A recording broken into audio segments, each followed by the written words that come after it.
सर्वप्रथम अपने जगत गुरु शिव को प्रणाम करती हूँ, प्रणाम स्वीकार। जगत गुरु की प्रथम से श्यामा भवानी चरण नमन करती हूँ, नमन स्वीकार। तीन सुत के दाता साहब श्री हरिंद्र शक्ति स्वरूप आदि लीला मन के चरण नमन करती नमन स्वीकार। जिस स्थल हो स्थल को नमन करती नमन स्वीकार। यहाँ उपस्थित न उपस्थित सभी गुरुओं को चरण नमन करती हूँ, नमन स्वीकार। शादी के माध्यम से मैं तीन सूत मिले। पहले सूत में दया मांगना कि हे शिव आप हमारे गुरु, मैं आपका शिष्य हूँ, मुझसे आप दया करें, हे गुरु दया करें, सिंह दया करें। दूसरा सूत कर सकते, दूसरे को बता सको, तीसरे में नमन करना। हे शिव गुरु, हे भैया दीदी,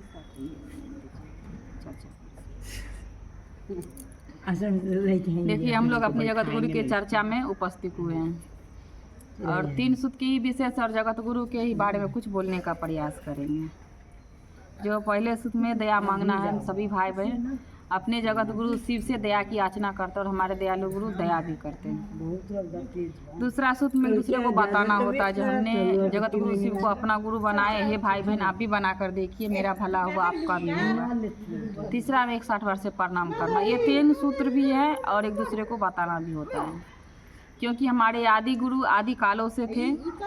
सभी कोई जानते थे, कोई नहीं जानते थे, लेकिन कोई ऋषि मुनि साधु संत सभी जानते थे कि आदि गुरु जगत गुरु शिव आदि गुरु हैं, सबका गुरु हो सकते हैं। एक इंसान साहब श्री हरिंद्रानंद भैया आए, सबको अपना गुरु रूप में, वही भोले बाबा जो घर घर का बाबा हैं, उनको अपना गुरु रूप में दिए और सभी ने अपने जगत गुरु को अपना गुरु मानकर उनको अपने ज़िंदगी में ग्रहण किए, बस आए और तीन सूत के माध्यम से जुड़ गए और एक दूसरे को बताने का प्रयास किया, जिस तरह हमारे साहब ने बताए ईश्वर। तो हम लोग भी अपनी गुरु की जगत गुरु की परिचर्चा में उपस्थित होते हैं, तीन सूत के विशेष लेकर और जगत गुरु के ही स्वरूप के लेकर। क्योंकि अगर ये जो कहा जाता ना कि जैसे कि सुबह और शाम जब भी कोई भी इंसान को जब टाइम मिलता है तो बेकार के लिए लोग इधर उधर भटकता रहता है, लेकिन इस कलयुग में साहब श्री हरिंद्र भैया के माध्यम से तीन सूत मिला। जगत गुरु की परिचर्चा 3 घंटा होता है, 3 घंटा की चर्चा में लोग जाते हैं कि चर्चा में और जगत गुरु का ही विषय में बोलना, जो भी उनका स्वरूप के बारे में हो, चाहे जगत गुरु की चर्चा या भजन से बताने का प्रयास करती है सभी गुरु भाई बहन। और इसमें कल्याण भी है, कहा जाता है कि भगवान के नाम लेने से कल्याण ही होता है और कहता है ना कि गुरु गुरु करने से अंधकार से प्रकाश की ओर जाते हैं सब।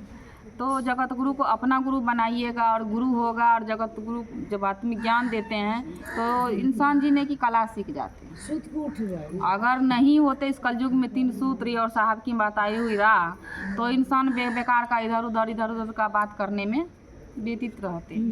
इसी तरह देखिए इंसान थे साहूकार, उनके पास बहुत सारा संपत्ति था, जिसको कहा जाता है जिसके पास अथाह संपत्ति हो जाए, या उससे पहले राजा कहते थे, चाहे अभी साहूकार कहते हैं। इसी तरह उनके पास बहुत सारा संपत्ति थी, लेकिन कभी भी किसी को एक मुट्ठी दान नहीं दिए थे, क्योंकि उनके जीवन में गुरु नहीं थे। कभी किसी से मिले नहीं, कोई भागवत सत्संग में गए नहीं और जीवन में गुरु नहीं बनाए, तो अंधकार में थे। संपत्ति तो अथाह था, माँ बाप ने नाम रखा दानचंद्र, लेकिन कभी दान वो किए ही नहीं। एक दिन एक मोहल्ले से अपना बिजनेस से ही बाहर जा रहे थे, तो देखे कुछ आदमी बातचीत कर रहे कि देखिए काशी में लगा है, यज्ञ लगा है, जो वहाँ जाने से लोग को नहाने से दान पुण्य करने से जीवन सफल हो जाता है, तो जाना चाहिए। तो उन्होंने सुना तो मन में लगा कि सभी जा रहा तो हम भी चलते, तो भगवान का पूजा करके आते। तो घर आए तो अपना हिसाब करने लगे, जैसे कि कोई कहीं जाता है तो भाई धन कहता ना कि तन मन धन सब लगाना पड़ता है, धन भी लगाइएगा, तन भी लगाइएगा, तभी जाके कोई भागवत हो, चर्चा हो और कोई तीर्थ स्थान हो तभी जा पाइएगा। इसी तरह वो अपना आए और जोड़ने लगे, तो उसको खर्चा बहुत ज़्यादा बात समझ में आया कि जाएंगे, भाड़ा लगेगा, कुछ खाएंगे, दान देंगे, तो बहुत ज़्यादा खर्चा हो जाएगा। तो मन में वो सोचे जाए कि नहीं जाए, फिर लेकिन मन में लालसा था कि कभी कहीं गए नहीं, सब जा रहा है तो सबका देखा ही देखी, लेकिन मन में था कि हम भी जाएं। तो उन्होंने अपने परिवार से कहा कम करो, कुछ सतुआ भूजा जो पहले का लोग जाते थे, सतुआ भूजा चाहे अभी भी कुछ जाते हैं, इंसान के अपना अनुसार जो इच्छा है खाने पीने का वो लेके जाते हैं। इसी तरह वो बनवा ली अपने पत्नी से और ये सोचे कि सब जाएगा, 1 हफ्ता बाद हम पहले निकल जाते हैं, पैदल ही जाएंगे, चलते चलते पहुंच जाएंगे समय से, पूजा भी कर लेंगे। भगवान की दया, गुरु की उनके मर्जी के बिना तो पता भी नहीं हिलता है। तो चल दिए ये जैसे जैसे अपना बेचारा जैसे तैसे पहुँचे। 1 हफ्ता के बाद ताले समय हो चुका था, यज्ञ शुरू था। तो देखे काशी में हर घाट पे एकदम कहते ना कि से 80 घाट हैं, तो सभी घाट पर जगमगाता हुआ चमचमाया सजाया हुआ था, लाइट मरकरी जल रहा था। तो ये सोचे कि भीड़ भड़का देखे कि जिस घाट पर जाएंगे पंडित होगा पुरोहित तो दान देना होगा तो और खर्चा बढ़ जाएगा।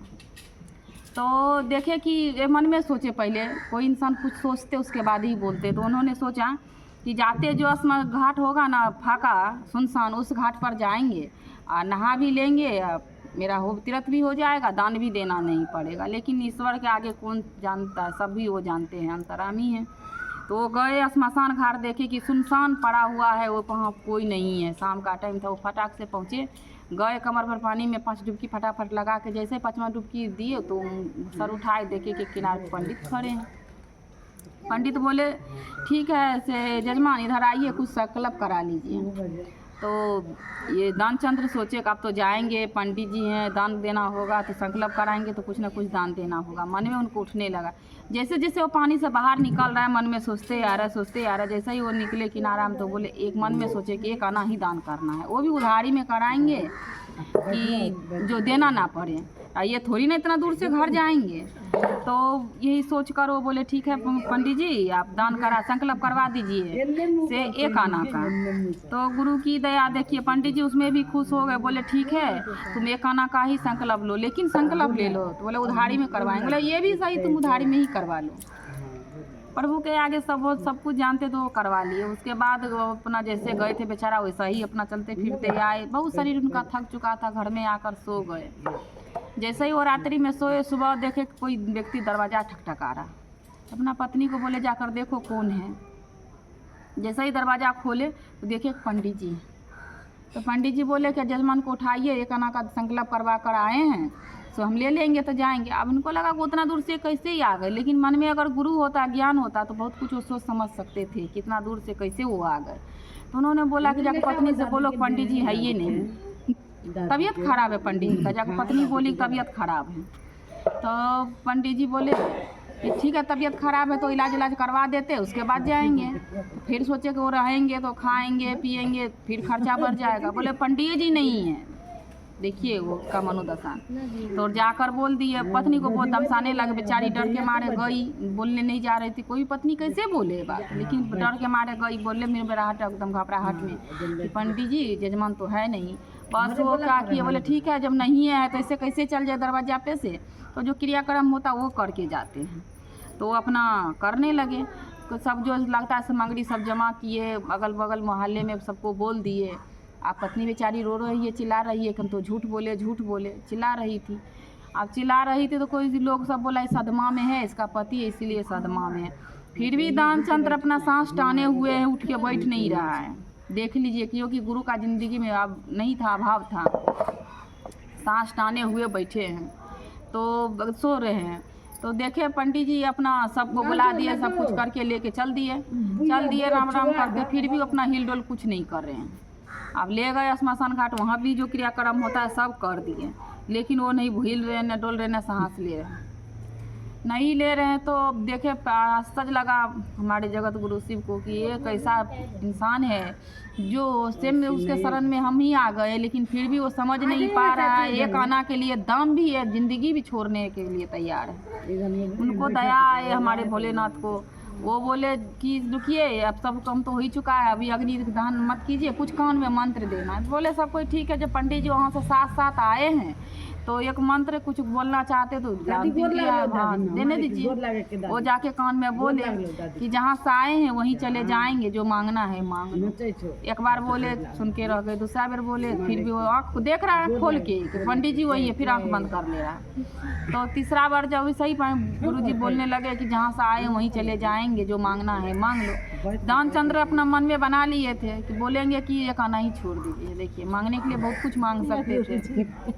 वो बोले कि इसे 1 आना छोड़ दीजिए। बोले तथास्तु, भगवान तथास्तु बोले, वहीं से लुप्त हो गए। अब लुप्त हो, अब कहने की बात है गुरु भाई बहन ये कि हम लोग अपने जगत गुरु की चर्चा में उपस्थित हुए और गुरु जगत गुरु महादेव का अपना गुरु बना है। तो हमारे जगत गुरु आत्मज्ञान ही देते हैं। और वो तो हमारे माता पिता भी हैं, वो सब कुछ जानता, अंतर्यामी है, उनसे कुछ भी छिपा नहीं है। लेकिन हर इंसान को इस कलयुग में गुरु की ज़रूरत था, तो शरीरधारी गुरु को तो विश्वास था नहीं। जगमगाता मन किसी का, कोई पूरा घर में शिवमय या गुरुमुख नहीं होती। लेकिन अगर साहब की माध्यम से जगत गुरु मिले हैं और जगत गुरु को हम लोग अपना गुरु बनाकर सब पूरा परिवार शिवमय हो गए, जगह अपना गुरु बना लिए हैं, गुरुमुख हो गए हैं। तो यही बात है कि जब गुरु होना ज़िंदगी में बहुत ज़रूरी है। यही चर्चा अपनी जगत गुरु चरणों में रखते गुरु से गुरु को प्रणाम करते हैं।